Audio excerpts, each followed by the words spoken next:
Hey everyone, my name is Atfar Rashid and welcome to college वाला YouTube channel. आज हम बात करेंगे एक ऐसे स्टेज की जहां हर कॉलेज स्टूडेंट आके थोड़ा नर्वस फील करता है and that is aptitude test and interview rounds.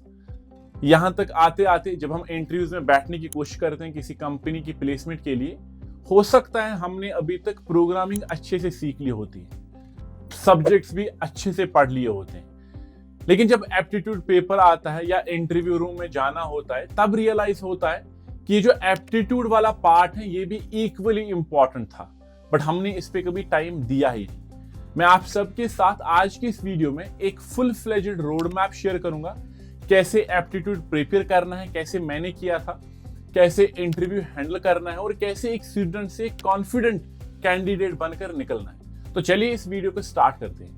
And let's start with first of all understanding what aptitude really tests us, what aptitude really means. सबसे पहले ये समझना जरूरी है कि एप्टीट्यूड टेस्ट होता क्या है।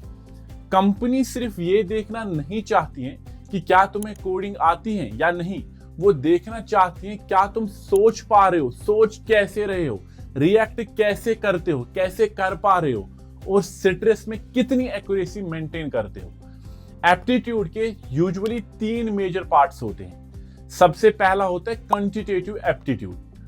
क्वांटिटेटिव एप्टीट्यूड तुम्हारा बेसिक मैथ्स जो है, मैथमेटिक्स कंसेप्ट्स चेक करता है, ratios, percentages, time work, average, profit loss, speed distance, ये सब वो चीजें हैं जो तुम्हें स्कूल में पढ़ाई जाती हैं और पढ़ी होती है, पर अब टेस्ट होता है उस माहौल में स्पीड और क्लैरिटी का, कि इस माहौल में आप कितने स्पीड से, कितनी क्लैरिटी से हमें आंसर कर पाते हो क्वांटिटेटिव एप्टीट्यूड में, स्पेशली मैथ्स कांसेप्ट्स के अराउंड। दूसरा जो पार्ट इसका है दैट इज लॉजिकल रीजनिंग। ये वो सेक्शन होता है जहां तुम्हारा थिंकिंग प्रोसेस टेस्ट होता है, puzzles, seating arrangements, coding, decoding, blood relations. इसमें कोई फॉर्मूला नहीं, सिर्फ लॉजिक और पेशेंस चाहिए होता है। जितना ज्यादा आप प्रैक्टिस करोगे ना, तुम्हारा दिमाग क्वेश्चंस के पैटर्न्स को उतने अच्छे से समझ पाएगा। तीसरा जो पार्ट होता है एप्टीट्यूड का दैट इज वर्बल एबिलिटी। बहुत लोग इस सेक्शन को इग्नोर कर देते हैं, पर यही वो पार्ट है जो तुम्हारा कम्युनिकेशन डिफाइन करता है। ग्रामर, कंप्रिहेंशन, साइनोनियम्स, सेंटेंस करेक्शन, ये सब तुम्हें हेल्प करते हैं अपने थॉट्स को क्लियर एक्सप्रेस करने में, प्रेजेंट करने में, और ये सेम स्किल इंटरव्यू में डायरेक्टली काम आता है। तो जब हम एप्टीट्यूड टेस्ट की बात करते हैं ना, 3 पार्ट्स मैंने आपको बताए, quantitative aptitude, logical reasoning and verbal ability, और ये तीनों की तीनों चीजें एक कैंडिडेट में एक कंपनी अच्छे से चेक करती हैं। अब ये तो हो गया एप्टीट्यूड होता क्या है। अब सवाल आता है प्रिपरेशन कैसे करनी है। क्या हर दिन 4 से 5 घंटे डेली देने पड़ते हैं? एक्चुअली नहीं। अगर आप सब रोज 30 से 40 मिनट भी ऑनेस्टली देते हो ना, पूरी डेडिकेशन, डिटर्मिनेशन के साथ, तो 1, 2, 3 महीने में ही तुम्हारा एप्टीट्यूड बहुत ही स्ट्रांग हो जाएगा। एक सिंपल डेली रूटीन बनाना है। 10 मिनट आप क्वांट पे दे दो, एक टॉपिक लो, उसको 5 से 6 क्वालिटी क्वेश्चन उसके सॉल्व करो। हो सकता है मंडे परसेंटेज के रिलेटेड, ट्यूसडे रेशियो के रिलेटेड, वेडनेसडे टाइम वर्क के रिलेटेड, और वीकेंड पे सिमिलरली रिवीजन। तो 10 मिनट आप क्वांट को दे दो, 10 मिनट हर दिन रीजनिंग को दे दो, हर दिन एक पजल सॉल्व करो, एक लॉजिकल पैटर्न सॉल्व करो। पहले आप थोड़े से सिंपल उठाओ और विद टाइम 15-20 दिन के बाद आप जब उन प्रॉब्लम्स को सॉल्व करोगे ना, आप जैसे ही क्वेश्चन को देखोगे आपको एक डिफरेंस नोटिस हो जाएगा। वो ऑटोमेटिकली फिर आता है एक इंसान के अंदर जब वो हर दिन प्रैक्टिस करता है। और 10 मिनट आप वर्बल को दे दो, एक शॉर्ट आर्टिकल पढ़ो न्यूज़पेपर या ब्लॉग से और उसकी समरी लिखना सीखो, ग्रामर चेक करो और खुद की सेंटेंसेस में उस सारी चीज को फ्रेम करो, और वो सारी चीजें आपकी ना कम्युनिकेशन, लिखने, पढ़ने और बोलने में काफी ज्यादा हेल्प करेगा। हो सकता है इस 2 महीने में जब आप ये एप्टीट्यूड पढ़ रहे हो, वीकेंड पे आप एक मॉक टेस्ट दो, ताकि तुम्हें पता चलेगा कि इस वीक में आपने कितना पढ़ा और प्रेशर में क्या आप एप्टीट्यूड के अराउंड परफॉर्म कर पा रहे हो नहीं। तो ये जो मॉक इंटरव्यूज आप मॉक टेस्ट लोगे ना, उससे आपकी जो मेंटल प्रिपेयरनेस है ना, वो काफी ज्यादा बढ़ जाएगी। And remember, consistency matters more than hours. Instead of एक ही दिन एप्टीट्यूड पढ़ना, रोज थोड़ा करो पर रेगुलर करो। एप्टीट्यूड एक दिन में नहीं होगा, एक वीक में भी नहीं होगा, इसको एटलीस्ट 2 से 3 महीने लगते हैं, लेकिन रोज एटलीस्ट 30 से 40 मिनट देने हैं। अब यहाँ पे सवाल आता है, सर मैं समझ गया कि हर दिन पढ़ना है 40 मिनट, लेकिन मुझे कुछ रिसोर्सेज बताओ। इंटरनेट पे इतना कंटेंट है कि स्टूडेंट्स कंफ्यूज हो जाते हैं। तो आज की इस वीडियो में मैं आप सबसे कुछ रिसोर्सेज शेयर करूंगा। सबसे पहला इंडिया बिक्स, INDIABIX। तो जब आप इस वेबसाइट पे जाओगे ना, आपको अगर अपने एप्टीट्यूड के बेसिक्स क्लियर करने हैं ना, तो ये सबसे बेस्ट प्लेटफॉर्म है। हर क्वेश्चन के साथ सॉल्यूशन एक्सप्लेन होता है। तो IndiaBIX is one platform. Second platform is PrepInsta. PrepInsta company wise practice और प्रीवियस ईयर क्वेश्चन देता है आपको, तो ऑटोमेटिकली वो तो बेस्ट होगा ही। उसके बाद जो मुझे लगता है सबसे बेस्ट है यूट्यूब, है ना, गूगल। तो यूट्यूब पे आप जाओ, शॉर्ट ट्रिक्स वहां पे वीडियोस देखो, कंसेप्चुअल एक्सप्लेनर्स वहां पे भी आपको काफी सारे मिलेंगे। आप PW स्किल्स पे जाओ, वहां पे भी आपको काफी ज्यादा हेल्प मिलेगी इस रिलेटेड। तो एक स्मॉल नोटबुक बनाओ, उसमें एप्टीट्यूड के जितने भी मटेरियल क्वेश्चंस हैं उनको लिखो और सॉल्व करो, और हर दिन ये वाली चीज करो। तो इससे आपको एप्टीट्यूड काफी ज्यादा स्ट्रांग हो गया। अब एप्टीट्यूड क्लियर होने के बाद आता है एक्चुअल इंटरव्यू स्टेज। ये स्टेज डिसाइड करता है कि तुम प्लेसमेंट ले पाओगे या नहीं। इसमें होते हैं डिफरेंट इंटरव्यूज। टेक्निकल इंटरव्यू, यहां इंटरव्यूअर ये देख रहा होता है कि तुम सब कुछ जानते हो या नहीं। I mean कोडिंग के रिलेटेड, जिसके अराउंड भी तुम्हारा ये ना इंटरव्यू है, वो ये देख रहा होता है कि तुम कैसे सोचकर आंसर देते हो। क्या आपने अपने बेसिक्स क्लियर किए हैं? बेसिक्स पे ज्यादा फोकस होता है। C++, जावा के कोर कंसेप्ट्स पूछे जाते हैं। Object oriented programming, database management system, operating systems, computer networks, इन सब के फंडामेंटल्स पूछे जाते हैं टेक्निकल इंटरव्यू में। फ्रेशर्स की मैं बात कर रहा हूँ। आप अपने जो प्रोजेक्ट्स हैं उनको अच्छे से रिवाइज करो। कोई भी प्रोजेक्ट आपने जो बनाया है, क्या आप उसको समझा पा रहे हो, उस पर बहुत अच्छे से फोकस करो। तो कोई दोस्त लो, उसको बोलो मेरा मॉक इंटरव्यू कर दो, उसको प्रोजेक्ट एक्सप्लेन करो, और अपने चैलेंजेस को बताओ कि ये चैलेंजेस आए थे, इस तरीके से मैंने सॉल्व किया था। और क्लैरिटी से क्या आप इंटरव्यूअर को दिखा पाते हो कि तुमने ये काम जो है, जो प्रोजेक्ट है, वो खुद बनाया है। और इंटरव्यूअर बड़े चालाक होते हैं, उनको समझ आता है। आप जिस भी तरीके से बताओगे ना, उनको समझ आता है कि क्या ये तुम्हारा अपना प्रोजेक्ट है या नहीं। तो ऐसे ही टेक्निकल इंटरव्यू 2-3 हो सकते हैं या एक ही हो सकता है, डिपेंड करता है कंपनी पे।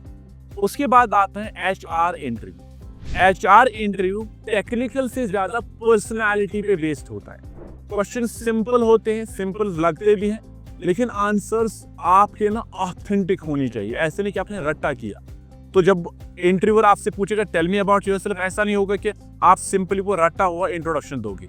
आप अपनी जर्नी बताओगे, कॉलेज में क्या सीखा, किस चीज ने आपने ज्यादा इंटरेस्ट दिया, और आप आगे जाके क्या सीखना चाहते हो। अच्छे से इन चीजों को फ्रेज करना चाहिए। इसलिए verbal aptitude is very important, communication skills are very important. मुझे पता है, मेरा एक टाइम था इंटरव्यूज का जब मैं इंटरव्यू में रिजेक्ट होता था, not because of technical skills, because of communication skills. फिर एक और ऐसा टाइम आ गया जब मैंने अपनी कम्युनिकेशन स्किल्स पे काम किया, मुझे इंटरव्यूज में सिलेक्ट किया गया, not because of technical skills but because of my communication skills. तो communication skills are very important. तो HR इंटरव्यूज में tell me about yourself, strengths क्या है, वीकनेसेस क्या है, वो आपसे पूछेंगे, और ऑनेस्टली जवाब दो। कभी कभी आप ना क्या काम कर देते हो, अपने आप को एक्सप्लेन करने में ना ओवर कमिट कर देते हो। Don't do. आप सिंपली मैच्योरिटी दिखाओ और अच्छे से एक्सप्लेन करो। जितना सच है उतना ही बताओ, बढ़ा चढ़ा के जरूरी नहीं बोलना होता है। HR राउंड में इंटरव्यूअर तुम्हारा कॉन्फिडेंस, टोन और क्लैरिटी ऑब्जर्व करता है। तो रिहर्सल लगने के बजाय ना आप नेचुरल रहो, नेचुरल तरीके से अपने उन सवालों का जवाब दो। और HR इंटरव्यू अगर अच्छा हुआ तो फिर तो बल्ले बल्ले, ये फिर तो आपका इंटरव्यू ऑलमोस्ट कंप्लीट हो गया। हर प्लेसमेंट सीजन में कुछ क्वेश्चंस हमेशा रिपीट होते हैं। हो सकता है टेक्निकल में आपको पूछेंगे ऑब्जेक्ट ओरिएंटेड प्रोग्राम्स को बताओ, explain OOPS concept with examples, difference between process and CRUD, what is normalization in database management system, simple coding questions, reverse shifting, find factorial, check palindrome, है ना, sort and array, so on and so forth. HR पूछता है tell me about yourself, why this company, tell me about a project you are proud of, what is your biggest learning in college, where do you see yourself in 5 years। तो सवाल यही होते हैं, repeat होते हैं, लेकिन अब आपको समझना है इन सारे सवालों का जवाब फिक्स्ड नहीं होता है। हर आंसर आपकी अपनी जर्नी से आना चाहिए, किसी टेम्पलेट से, किसी रिहर्सल से नहीं, रट्टे से नहीं। जितना तुम ऑथेंटिक रहोगे ना, उतना ही आप कनेक्ट कर पाओगे उन इंटरव्यूअर से। सबसे इंपॉर्टेंट चीज़ मैं बताऊंगा, मैं जब इंटरव्यूज के लिए प्रिपेयर करता था, मैं मॉक इंटरव्यूज काफ़ी देता था। तो इंटरव्यू के लिए बेस्ट प्रिपरेशन होती है मॉक इंटरव्यूज, और उसमें आपको अपने फ्रेंड्स से यूज आएंगे। एक फ्रेंड के साथ बैठकर एक दूसरे से एचआर और टेक्निकल क्वेश्चन पूछो, या खुद कैमरा के सामने बैठो और रिकॉर्ड करो। आज तो काफ़ी सारे प्लेटफॉर्म्स हैं जो आपके मॉक इंटरव्यूज देते हैं, और आपको मॉक इंटरव्यूज दे के समझना है कि कहाँ पे तुम अननेचुरल लग रहे थे, नेचुरल लगे थे, कहाँ पे आपके वीक पॉइंट्स हैं, स्ट्रॉन्ग पॉइंट्स हैं। जो वीक पॉइंट्स हैं उनको काम करो, जो स्ट्रॉन्ग पॉइंट्स हैं उन पे और काम करो। उन पे ऐसा नहीं कि मैं ये स्ट्रॉन्ग पॉइंट्स हैं तो मैं इन्हीं को हर जगह बोलूँगा, नहीं, वीक पॉइंट्स पे ज़्यादा फोकस करो। रिज्यूमे जितना सिंपल हो सके उतना रखो, ऑनेस्ट रखो। ज़रूरी है आप उसमें ज़्यादा ग्राफिक्स को डालो, वो सिलेक्ट नहीं होते हैं, एटीएस सिस्टम उनको रिजेक्ट कर देता है। तो जितना सिंपल हो सकता है रिज्यूमे अपना सिंपल रखो। एक पेज से ज़्यादा मत बनाओ, बस लिखो तुमने क्या सीखा, क्या बनाया और क्या रिजल्ट्स आए। Instead of simply saying I am a hard working guy, simply say I have built a portfolio website that improved my capability by 30%, something like that. Specific lines, कुछ इंटरेस्टिंग लाइन, यूनिक लाइन्स जो impact create करती है। तो अगर पूरे process को आप समझ गए ना, आपको समझना है कि जॉब लेने का मतलब ये नहीं होता कि आपको कोडिंग आती। जॉब लेने का मतलब ये नहीं हो कोई स्किल आती है। जॉब लेन खुद में एक बहुत ही बड़ी प्रोसेस होती है। मैंने काफ़ी सारे स्टूडेंट्स देखे हैं जो अपनी स्किल में टॉप पे होते हैं, लेकिन उसके बाद जो एप्टीट्यूड होता है, कम्युनिकेशन स्किल होता है, सॉफ्ट स्किल्स होते हैं, उसमें बहुत ही बुरा प्ले करते हैं, और रिजल्ट क्या होता है, उनको जॉब ही नहीं मिलती। और इन सारे बच्चों के लिए पीडब्ल्यू स्किल्स लेके आया है इंटरव्यू मास्टरी प्रोग्राम। तो आप पीडब्ल्यू स्किल्स पे जाओ, इंटरव्यू प्रिपरेशन प्रोग्राम, वहाँ पे इंटरव्यू मास्टरी प्रोग्राम, तो वहाँ पे इंटरव्यूज के लिए आपको प्रिपेयर किया जाएगा। तो एक्सप्लोर करो, कोर्सेज को ज्वाइन करो, स्ट्रक्चर तरीके से आपको पढ़ाया जाएगा, समझाया जाएगा। एप्टीट्यूड, सॉफ्ट स्किल्स, टेक्निकल, हर किसी चीज पे को फोकस किया गया, कराया जाएगा। और ये कोर्स मैंने खुद अपने हाथों से डिजाइन किया है आप सब के लिए, तो एक्सप्लोर करो। बाकी आपको कोई भी डाउट है, इस वीडियो के डिस्क्रिप्शन में आपको एक लिंक मिलेगी, आप उसको सबमिट करो, आपको एक एक्सपर्ट से कनेक्ट किया जाएगा जो आपके डाउट्स को फ्रीली सॉल्व करेगा, without any money, without any पैसा, तो आप सॉल्व कराओ। बाकी रोज 30 से 40 मिनट प्रैक्टिस करो, वीकेंड पे मॉक टेस्ट रखो, थोड़ा सा सेल्फ एनालिसिस करो, और इतना ही चाहिए होता है प्लेसमेंट क्लियर करने के लिए। मैं हूं आप सबका प्यारा mentor Atfar Rashid, and this is college वाला यूट्यूब चैनल। अगर वीडियो हेल्पफुल लगा तो कमेंट्स में अपना फीडबैक दो, और उसके साथ साथ अपने डाउट्स को पूछो। मैं पूरी कोशिश करूंगा आपके डाउट्स को रिजॉल्व करने की। Thank you so much, keep learning, और अपनी जर्नी को स्टार्ट करो। Thank you so much, take care of yourself, bye bye.